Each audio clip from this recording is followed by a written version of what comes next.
Okay, so after this bullshit-ass game, Sega wanted to try to win their fans back after this game understandably failed. Enter the 7th generation of consoles with the Xbox 360 and PS3.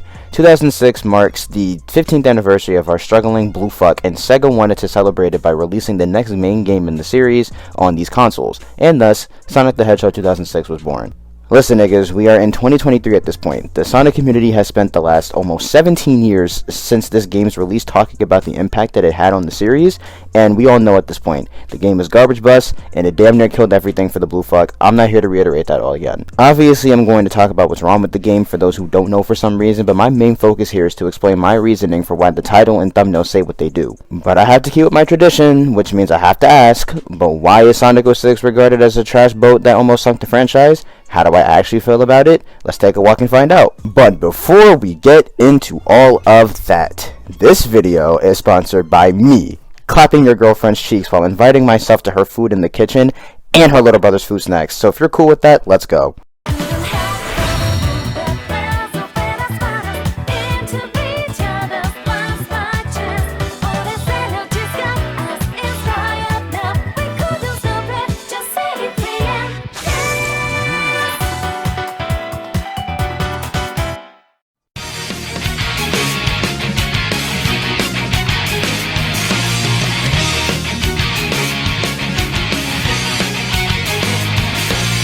Sonic the Hedgehog 2006 was released on November 14, 2006 for the Xbox 360 and PS3. This game was released to celebrate the 15th anniversary of our beloved Blue Fuckboy. The big selling point of this game is the fact that this would be Sonic like never before. A more realistic art style, soft rebooting the canon, continuing with the dark themes, basically anything that any sane adult with a functioning brain would say was very weird. Not me, however. I was 8 years old in 2009 when I played 06 for the first time, and I thought this was the coolest thing ever. Man, if only I could go back and punt 8-year-old me like a football. 06 mostly follows the same formula as the previous adventure-style games. There's multiple stories, Sonic, Shadow, and newcomer Silver the Hedgehog. Can I just say real quick that the best thing about this game is the fact that they give us the fact that I can't speak English, actually, that's the best part about the game. The best part about this game is the fact that they give us a story where the three of them are the center focus. This is the first and only time that they do this, and it's extremely aggravating because of the fact that I want this to be the case again, especially now that we have the good, yes I said the great, writing of Ian Flynn. Unlike Adventure 2 and Heroes, where you can play the stories in any order, it takes the Adventure 1 route of making you play Sonic's first and unlocking Shadow and Silver's after meeting them in his story. With a setup like this, how could this possibly be a bad thing? Here's the answer: the gameplay is kinda dog water. I'm kidding. Sonic is like what he was in SA 1 and 2 if you let a nigga with no home training stay over yours while his was flooded. Don't know what that means? Neither do I. Run, slow as shit mind you. Homing attack, there's a mean ass delay after each one. Jump onto enemies, okay never mind, no we can't. Spin dash, you should never do this by the way. And sweep kick, this is also very useless. These are just his basic moves by the way. He has upgrades in this game and they include the bounce attack, it's slower than the one in SA2, the light speed dash, this shit doesn't work half the time and they love to put it over pits and it's the same button as the bounce, you can guess how that goes, and the anti-gravity chip, it's a slow ass slide, don't use it if you don't have to. If you thought I was done with Sonic, I'm not, because just like the rest of the game, his last 7 upgrades are all broken. These are the infamous color gems. The blue gem allows him to run fast. Gee, thanks guys. The green gem allows him to perform this tornado, though I never do. The red gem allows him to slow down time for some reason. The yellow gem allows him to use the electric shield, it does not protect shit by the way. The white gem, the sky gem allows him to throw a gem somewhere and he just does this. And the purple gem allows him to turn into the same height as my best friend, this is a joke by the way, I love you buddy, and do the moon jump. All of these sound pretty cool, right? So what's the problem? Not only are some of these just outright broken, the meter that's supposed to deplete when you use them doesn't, so you get to use these gems basically as much as you want and they break these stages in two. Not you though. Sonic also has these changes in gameplay where he's on rails, can't stop, and it gets hurt by literally anything in one, and where he's carrying this sexual accident in the other, and guess what? They fucking suck. Overall, Sonic is the best character in the game, but that's not saying much. Next, Shadow is almost nothing like he was before. He's slow as hell and can't spin dash anymore. However, he has Chaos Spear as an attack now. All it does is stun enemies. But wait, there's more! He also has a sweep kick. Please don't use this either. But hold on! His homing attack now has a little combo after it if you keep hitting the jump button over and over again. This breaks the pace of the stages by the way, but you honestly don't even have a choice because this game brings back the enemies with health bars, and they also bring back enemy arenas, which means you have to fight multiple of them before you can move on. I hate these. There's no witty joke here. I just genuinely hate them. Back to Shadow, his gimmick is his chaos powers. Filling up his meter allows him to perform different chaos attacks. Level 1 allows him to instantly teleport to enemies with his homing attack. Level 2 allows him to use Chaos Spear to do actual damage. And level 3 does jack shit. It's supposed to be Chaos Blast, but you tell me if this looks like a blast of anything but sadness and depression. He also has these vehicle segments, but besides his buggy, they all control like shit. Overall, Shadow is garbage and is not fun to play as. Next, Silver's the newcomer this time around. He's a telekinetic hedgehog from the future, this is part of the story by the way, and his gameplay shows that. He runs even slower than the previous two, but his main gimmick is being able to lift up objects with his mind and check set objects at enemies, which sounds fun on paper, but it gets stale very fast. Unlike him. You can also pick up enemies and use them as projectiles if you stun them first, but good luck trying to do that before getting this ground shock upgrade, because you have to be in the nigga's personal space in order to get anything done, so you might as well not even bother. He can levitate horizontally for a short period of time and try to get himself across gaps. Spamming the jump button allows you to move a lot slower, but it saves more meter and is easily the more efficient way to use this ability. There's this teleport dash thingy that allows him to go a little quicker. Yeah, no, that's all he has. Guess what? He also sucks. It's a bigger sting on him, though, given the fact that he's the newcomer. This is a terrible first impression, so yeah. Silver is garbage and not fun to play as either. Next. Each of these three sorry-ass niggas have their own set of amigos that you get to play as in their stories. Tails and Knuckles for Sonic, Rouge and Omega for Shadow, and Blaze and Amy for Silver. Now, you might be asking, do they at least play well? And my response to that is your father ever coming back home? I think we know the answer to both of these.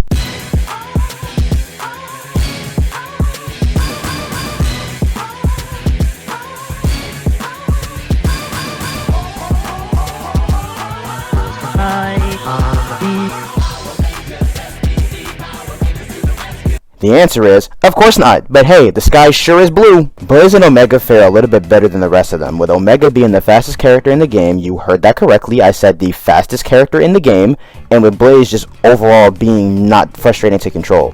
If it wasn't for Sonic's lack of polish, she'd probably be the best character in the game, no questions asked. If you couldn't tell from my lovely descriptions of everything, this game's gameplay is fucking dog water. However, I will always and forever find more enjoyment out of playing this game over Shadow or Forces any fucking day, because while the gameplay here is a trash bus, or is trash bus, that's what the fucking script says, it's at least funny, and I will take funny trash over blatant trash any day. You can see the foundation of something actually pretty good here, but if the team was just given more time to iron everything out, things would have been so much better. Now look, I can defend the awful gameplay from here until the cows come home. I, however, cannot defend the story. I don't want to waste too much time on this because I already went against my word at the start of this video with this almost 2.5 page long gameplay description, so we're going to try and cliff note this. Ahem. The story is garbage. Alright, my bad. I just need to get that last one out. Anyways, Shadow's story follows him trying to stop the new bad guy of the hour, Mephiles, from trying to drown the world in darkness, or some shit, I honestly forgot. Can I just say though, that despite how trash the overall plot is, Shadow's individual story is the best of the three, and I'm not exaggerating when I say it's genuinely really good. Mephiles is one of my favorite villains in the entire series because he knows very well what Shadow is capable of, but he feels like he's wasting his power on protecting people when he could be doing so much more than that. But no matter how many times he tries to manipulate him, Shadow doesn't fold. Even after Omega tells him that in the future, we'll get to that, he's sent to contain Shadow because of him being too powerful, he still doesn't get mad or lash out. Rouge even drives home the fact that she'll remain by his side no matter what. Now, what makes this sound way better than when two crazy bitches say something similar at other parts in the game is the fact that she's saying that she'll remain by his side even if the world turns on him. Not that she will say outright fuck the world and everyone on it in favor of him. Teams Dark, wow. Team Dark's dynamic in this game is genuinely something that I enjoy, and it kills me that we don't really get to see the three of them like this after this game. So at least amongst the rest of this garbage, this was a highlight. We also get this scene. Chaos Control!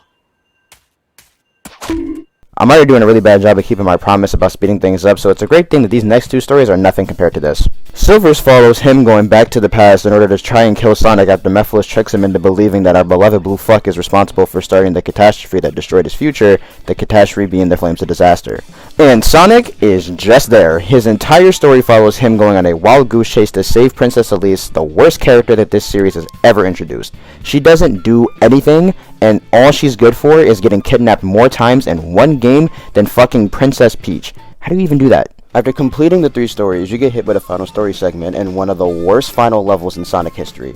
The final story has Mephiles finally completing his master goal, getting Elise to cry in order to get her to release the Flames of Disaster so that he can rejoin with his long-lost buddy to become Solaris, a being that is known for destroying, a being that has the ability to destroy time and space as we know it. Okay, there's a lot to unpack with that. First of all, one of the things I forgot to mention about Princess Elise is the fact that they actually wrote into this story that she is not allowed to cry under any circumstance or she'll unleash the Flames of Disaster. Here's the fucked up part about that. They sealed the flames inside of the girl when she was like 7 years old. She's 17 in the story proper. So you mean to tell me that this bitch went 10 fucking years without shedding a singular fucking tear? And get this, you know how Mephiles got her ass to cry? By killing Sonic. So you're telling me this bitch cried at the death of some niggas she met no more than a couple of days prior to this event, but not her fucking father? Actually, if I found out that my father sealed a world-ending creature in my body without my permission, I wouldn't cry when he died either. But even fucking still, man, not crying for 10 years is fucking impossible. I cried when I was her age because I was getting bullied for being a fan of this blue bastard. Mind's business. The story of this game is a hot fucking mess, and that's just the main points that I decided to mention. This doesn't even take into account small shit like the dialogue being garbage, everyone in this game being a fucking idiot, the kiss, Amy and Elise saying nerf or nothing with Sonic, Silver using Chaos Control without ever seeing or knowing about it prior to using it, sound familiar? Amy mistaking Silver for Sonic for some fucking reason. Amy, get your eyes checked for fuck's sake. Stories that follow a time travel plot are some of my least favorite because time travel is so easy to fuck up if you don't pay attention to the rules that you set up, and not only did they not follow the rules, they didn't even set me up. The story needed a little bit more time to be a little bit more thought out, but hey, that's the whole game. Shadow's portion is literally the only saving grace in my personal opinion. It's the best that Shadow has ever been written up to this point, and honestly, from here on out, I'm watching it, and I'm enjoying everything that I'm seeing, and then I forget that this is a video game, and I have to play it, and now I'm sad again. Now, something that doesn't make me sad and actually has a ton of polish is the soundtrack. This game has my second favorite soundtrack in the entire series. It's so fucking good.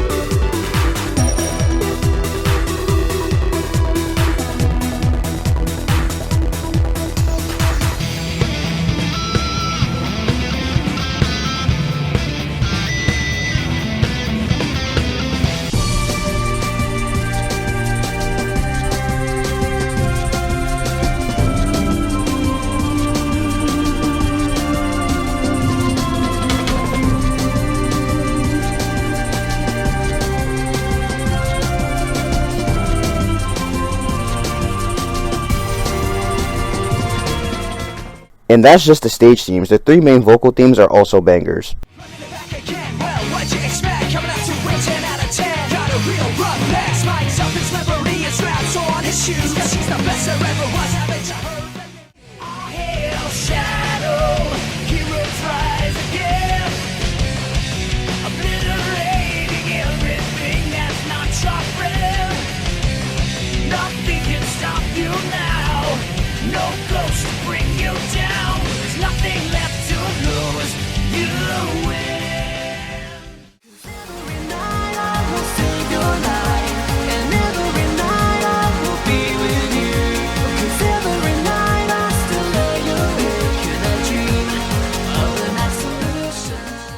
I would say there was no reason for them to go this hard on the soundtrack, but if you were paying attention for the last however many so minutes up to this point, you would see that they had a reason to go this hard. Since we're on the presentation topic, I do like this game's graphics. They're not perfect, but they are a step up from the last 2 games, perks of being on HD consoles, I guess. I don't even know if this is the vocal minority at this point anymore, but I genuinely like the character models for the Anthro characters in this game. Notice how I specified the Anthro characters. Outside of the main game, you have a time attack, some DLC, multiplayer, and some other extra modes, but honestly, these aren't even important. Sonic 06 is the perfect example of a game that seriously got done dirty by a lack of time. There are so many good ideas here, but if Sega didn't decide to be stupid and split the dev team to have some of them work on Secret Rings, another garbage game, we probably would have gotten something solid. On top of that, during development, they had to go back to a build of the game that was less polished but more stable in order to meet the deadline that Sega put them on, and that shit just fucking sucks. Crunch is an awful thing that's been plaguing the gaming industry even back then. And you know how I know that 06 could have been great? P06. If you guys don't know, P06 is a fan remake of 06 in Unity, and it's led by the homie Chaos X. This remake basically is the definitive way to play 06 because it basically turns it into one of the greatest Sonic games ever made. Improved controls and physics, better graphics, more customization options, and all around just gives a better gameplay experience. I feel like this is what actual 06 could have been with the proper time and actual management, and it just infuriates me that we got robbed. Is everything that Chaos X implemented into P06 something that was originally supposed to be in the retail release? No, but who gives a shit, it's still amazing. Something else that I never hide is the fact that I like 06 more than Forces. Why? Because while 06 might be theoretically put together more sloppily and worse than Forces, at least there was an attempt to make something truly great here. They just got gimped. Forces was intentionally made the way that it was, and after a 4-year time period, and that shit just makes my skin crawl. I like Sonic 06. It's objectively an awful game, but it's the fact that they attempted to make something promising and got neutered by Sega's shitty management skills that makes me appreciate it more than I would have otherwise. Sega really needs better management because this shit is fucking ridiculous. I ended up talking about this game for a lot longer than I planned to, but it is what it is. This was going to be my last Sonic video for 2023, but then Sonic Team decided to announce that Frontiers was getting free, you heard that correctly, I said free DLC this year, so you know I'm obviously going to make a video on that shit. It's dropping in packs of 3 throughout the course of the year, so I'm going to wait till Update 3 comes out before making my video on it, but the next game in the retrospective is Secret Rings, and we'll get to that next year. As for what's next, remember when I said at the end of 2022 that I was gonna end the year with getting some fucking reading lessons, because that's not what that says? Remember how I said at the end of my Frontiers video that I was gonna end 2022 with Scarlet and Violet? Remember how I didn't do that? Well, I'm actually gonna drop it this time. Unlike that Forgotten Land video that I scripted, recorded, and never edited. I wonder whatever happened to that guy. So I hope you guys are looking forward to that, but until then, tell your mama I said hi and that I miss her cooking.